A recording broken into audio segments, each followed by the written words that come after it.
शेवटी शेतकऱ्यांना अनुदान आले. होय, सन 2025-26 या आर्थिक वर्षात गोपीनाथ मुंडे शेतकरी अपघात सुरक्षा सानुग्रह अनुदान योजनेअंतर्गत 31.81 कोटी इतका निधी वितरित करण्याचा बाब या ठिकाणी शासनाने मान्यता दिलेली आहे.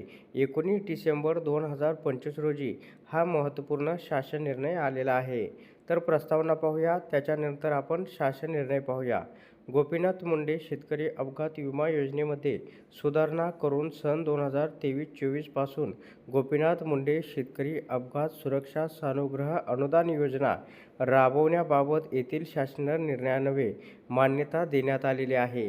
तर आता या ठिकाणी आपण पाहू शकता, जो सन आहे 2024 आणि 25 या वर्षातील अपंगत्व मृत्यू प्रस्तावांना येथील शासन निर्णयान्वये 60.35 कोटी इतका निधी वितरित करण्यात आला आहे.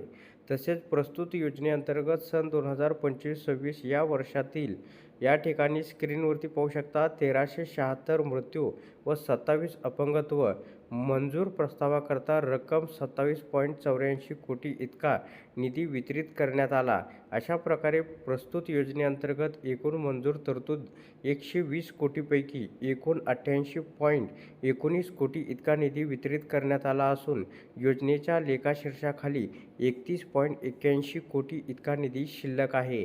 आता तो निधी या ठिकाणी वितरित करण्यात मान्यता देण्यात आलेली आहे. आता आपण शासन निर्णय पाहूया. तर या ठिकाणी स्क्रीनवरती आपण पाहू शकता, शासन निर्णय असा आहे की गोपीनाथ मुंडे शेतकरी अपघात सुरक्षा सानुग्रह अनुदान योजनेअंतर्गत सन 2025-26 या आर्थिक वर्षात तालुकास्तरीय समितीने मंजूर दिलेले दावे निकालात काढण्यासाठी 31.81 कोटी इतका निधी या ठिकाणी वितरित करण्यास शासनाने मान्यता दिलेली आहे. तर अशा प्रकारे शेतकऱ्यांसाठी ही एक दिलासादायक अपडेट होती.